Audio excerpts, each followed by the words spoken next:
Good morning, শুভ সকাল। কেমন আছেন আপনারা সবাই? নিশ্চয়ই খুব ভালো আছেন, আমিও খুব ভালো আছি। আজ হলো সানডে, ঘড়ির কাঁটা প্রায় 12টার ঘরে। আর সকালে ঘুম থেকে ওঠার পরে কোনো কাজকর্ম করিনি, শরীরটা ছেড়ে ছেড়ে দিচ্ছে, অবশ লাগছে। স্নান ধান করে মরার মতো শুয়েছিলাম, পুপু 1 কাপ চা বানিয়ে খাওয়ালো। এখন মনে হচ্ছে না, রান্নাবান্না শুরু করি, নাহলে দুপুরে খেতে দেরি হয়ে যাবে। ইন্দ্র তো রাইফেল ক্লাবে গেছে, পুপুকে কতবার বললো যাবি যাবি, ও বললো না, ভাল লাগছে না। কি রোদ উঠেছে জানেন, পাড়ার বাচ্চারা বল নিয়ে খেলতে বেরিয়ে গেছে, আমার ফড়িং ঘরে বসে ঘ্যাও ঘ্যাও ঘ্যাও ঘ্যাও করছে। সকালে যে স্নান করেছি, জামা কাপড়ও মেলিনি জানেন, গতকালকের জামা কাপড়গুলোও বাথরুমে পড়ে রয়েছে। এই দেওয়ালটা রং করা হয়েছিল না, তা দড়ির মধ্যে জামা কাপড় মেলবো কি করে। চলুন এবারে ঝটপট ঝটপট কাজ শুরু করি। মাটন এনে দিয়ে গেছে, আমি তো মাঝখানে মাটন খাওয়া ছেড়ে দিয়েছিলাম। তারপরে ভাবছি আমি যদি এখন থেকেই খাওয়া ছেড়ে দিই তাহলে পুপু ইন্দ্রর অসুবিধা হয়ে যাবে। আমি যে খুব ভালো খাচ্ছি মাটন এখন, তা নয়, ওই রান্না করছি তাই খাচ্ছি, এরকম অবস্থাতেই চলছে। যে রাঁধুনি সে যদি অনেক কিছু খাওয়া ছেড়ে দেয় না, হাতের রান্না খারাপ হয়ে যায়। দেখবেন আমার মাকে কোনো কালে দেখলাম না মাংস খেতে। বিয়ের আগে বাংলাদেশে যখন থাকতো তখন কচ্ছপের মাংস 2-1 বার নাকি আমার দাদুভাই এনে রান্না করে খাইয়েছে। ওই যা মাংস খাওয়া, মানে পেঁয়াজ রসুন এই সমস্ত খাওয়ার খুব কমই খাওয়া হতো, মা যেটা গল্প করে আর কি। তা আমরা যখন ছোট ছিলাম, মাংস খেতে ইচ্ছা হলে বাবুকে বলতাম, বাবু এনে ধুয়ে নিজেই রান্না করতো, পেঁয়াজ রসুন ছাড়াই রান্না করতো। জানেন, ছোট ছিলাম তো তখন অত স্বাদ বুঝতাম না, যে জিনিসটা কখনো রান্না হয়নি, আশেপাশের বাড়ির লোকেরা খায়, আমাদেরও খেতে ইচ্ছা হয়েছে, যেমন রান্না করতো তেমন ভাবেই খেয়ে নিতাম। ওহ কি স্বাদ কি স্বাদ। তারপর কাকিরাও রান্না করতো। মাংসটা আগে ভালো করে ধুয়ে নিই। প্রথমে মুরগির মাংস অর্ডার দেওয়া হয়েছিল। ও ঘুম থেকে উঠে বলে, সপ্তাহে একটা দিন খাসির মাংস রান্না করতে পারছো না? তাই জন্য আবার ইন্দ্র গিয়ে খাসির মাংস নিয়ে আসলো। আজকে যা ভিড়, এই মাথা থেকে সেই মাথা। আজকে তো মনে হয় রামনবমী না গো, বিকেলের পরে রাস্তাঘাটে বেরোনো যাবে না। যাও যাও, পাখার নিচে বসে যাও। আচ্ছা, নড়ছেও না নড়ছেও না, উঠতেই হবে।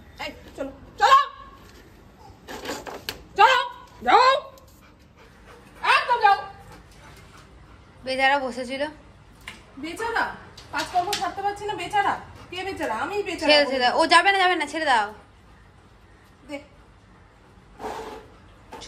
মা আজকে দিল প্লাস্টিকের ঝাঁটা অর্ডার দিয়েছিলাম, আসার পরে মনে হচ্ছে না আর দরকার নেই, এটা রিটার্ন যাবে, এর বদলে অন্য কিছু আসবে।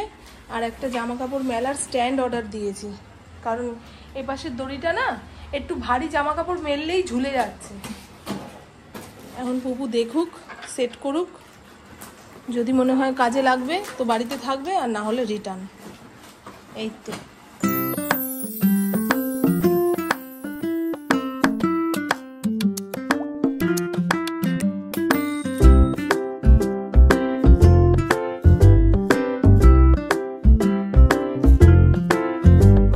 স্ট্যান্ডটা এত নিচে, কোনো কাজেই লাগবে না, জামা কাপড় মেলার সঙ্গে সঙ্গে তো মাটিতে নুয়ে যাবে। ছোটোখাটো জিনিসগুলো নিচে মেলতে হবে, জানিস বাবা।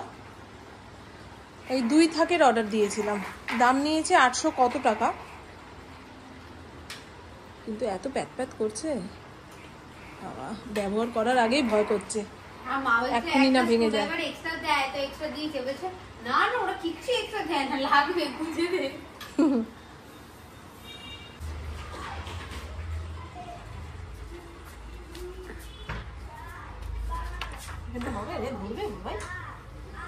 না তো কি, তোর বাবা বলবে আরো কিছু আনো। চলে এই চলো চলো, এই দেখ একটা গার্ডার পরে রয়েছে।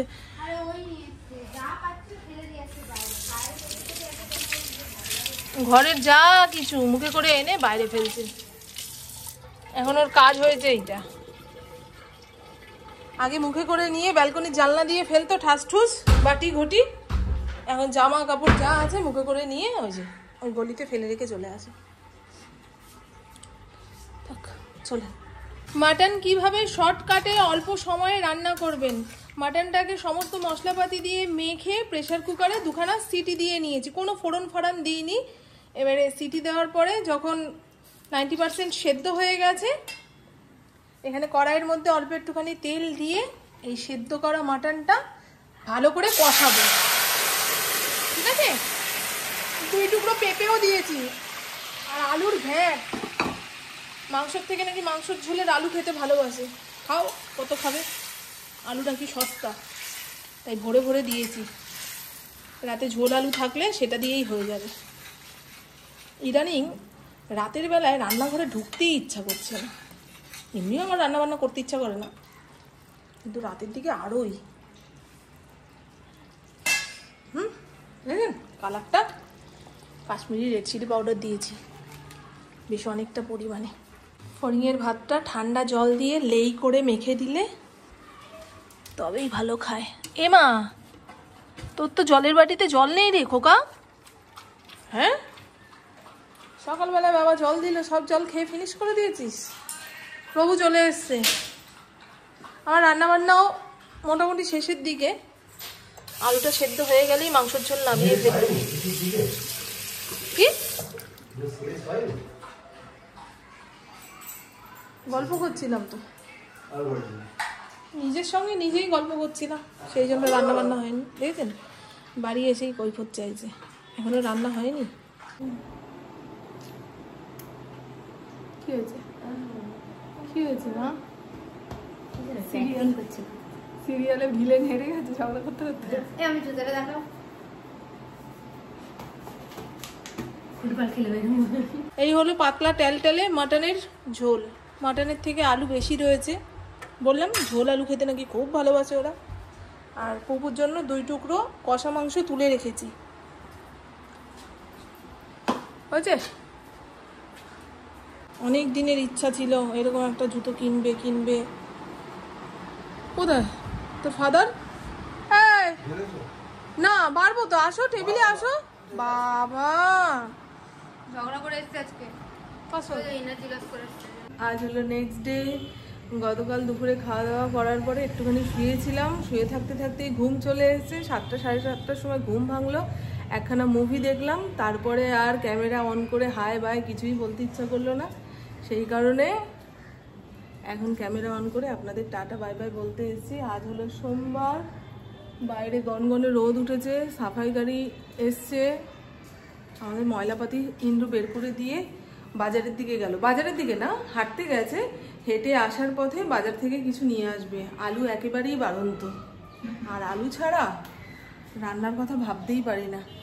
আমি আপাতত ব্যায়াম করলাম এই কয়দিন, হাতে পায়ে যে কি যন্ত্রণা, হাত পা নাড়ানোরই ক্ষমতা ছিল না, ব্যায়াম করবো কি। আর ব্যায়াম বলতে আমি ওই 10 বার সূর্য নমস্কার করি, আদৌ ঠিকঠাক হয় কি না জানি না, তবে ওইটা করার পরে শরীর ভালো থাকে, বুঝলেন? প্রত্যেকটা অঙ্গ প্রত্যঙ্গর যে জং পড়া ব্যাপারটা সেটা চলে যায়, শুধু সূর্য নমস্কার ওই ব্যায়ামটা। আর অনুলোম বিলোম করি, আর বুক ভরে শ্বাস নিই, তারপরে মুখ দিয়ে ছাড়ি। এই তো গল্প। তো চলুন বন্ধু, এবারে একটা একটা করে সংসারের কাজ সারি। সুজাতা এখনো আসেনি, বারবার গেট খোলার আওয়াজ পাচ্ছি আর মনে হচ্ছে সুজাতা আসছে। এই হয়। আমাদের ওপরের ঘরের যে বেলচাটা সেটা ফেলে দিয়েছে ঘর পরিষ্কার করতে আসার সময়, তাই ফড়িংয়ের টয়লেটের এই পেপারটা তুলতে পারছি না। কিন্তু বলেছিলাম যে রাস্তাঘাটে বেরোলে একখানা বেলচা নিয়ে এসো, তো স্টিলেরটা হলে ভালো হয়, অনেকদিন টেকে। বুঝতে পারছেন তো কি বেলচা, ওই ময়লাপাতি ফেলে না সেইগুলো। তো চলুন বন্ধু, সোমবার সমস্ত কাজকর্ম সেরে স্নান ধান করে আস্তে আস্তে ইন্দ্র চলে আসবে ফুল নিয়ে, তারপরে ওম নমঃ শিবায় চলবে। এই তো প্রত্যেকটা দিন কিভাবে শুরু হচ্ছে আর কিভাবে শেষ হচ্ছে। হ্যাঁ, সময়ের মতো চলে যাচ্ছে, দিনের শেষে মনে হচ্ছে কিছুই যেন করতে পারলাম না। রাস্তাঘাটে না বেরোলে না রাত দিন দুপুরের মালুম পাওয়া যায় না। এই কদিন একেবারে বেরোতে পারিনি, ঘর দুয়ার ভাঙচুরের কাজ হচ্ছে, সেই কারণে বেরোতে পারলাম না। তারপরে শরীরটা খারাপ হয়ে গেল, সেই জন্য বেরোতে পারলাম না। তবে আজকে বিকেলবেলায় একদম জোর করে নিজেকে টেনে হিঁচড়ে বের করবো। সারাক্ষণ ঘরে বসে থাকলে ভালো লাগে বলেন তো? তো চলুন বন্ধু, আমার বকবক আজকের মতন এইটুকুই। আপনারা সবাই খুব খুব খুব ভালো থাকবেন, নিজের শরীরে খেয়াল রাখবেন, সুস্থ থাকবেন, আর অল টাইম স্মাইল করতে হবে। টাটা, খুব ভালো থাকবেন। এই গাছটাতে বেশ ভালোই ফুল দিচ্ছে, ছোট্ট একটা টব। আর ছাদের গাছগুলোকে ব্যবস্থা করে দিতে হবে, প্লাস্টিকের টবের মধ্যে রয়েছে তো, এই পোড়া গরমে ওদের ওই কী বলে মাটির টব না দিতে পারলে নষ্ট হয়ে যাবে। আর এই হবে হবে